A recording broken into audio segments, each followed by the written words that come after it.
Hospitals around the country have seen a severe spike in synthetic marijuana overdoses.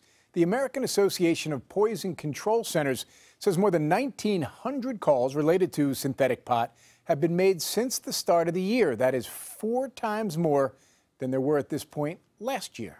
Here's Jerika Duncan.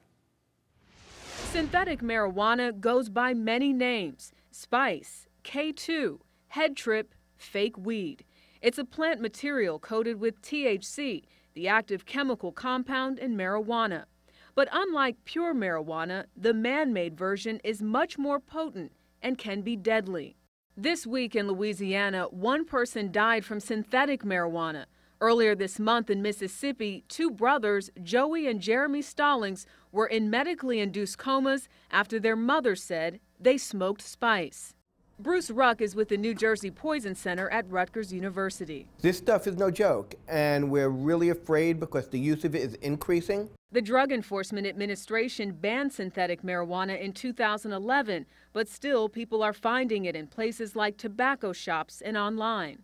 From March 15th to April 20th, 462 people in Alabama were sent to the ER. 2 of them died. In Mississippi, 473 people were hospitalized. Officials say it's possible 7 deaths were linked to synthetic marijuana. And since April 8th, it's sickened more than 160 patients in New York.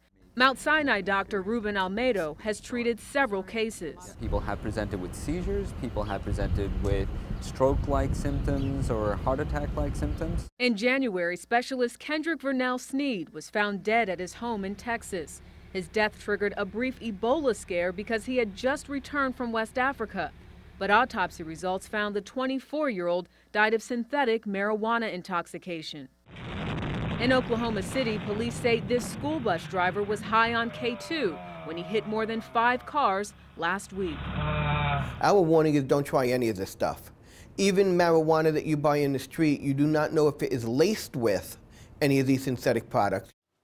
There are hundreds of varieties and new formulations of synthetic marijuana appearing monthly. Jim, the products often carry a not for human consumption label in order to disguise the true purpose of the substance. Jerika, thank you.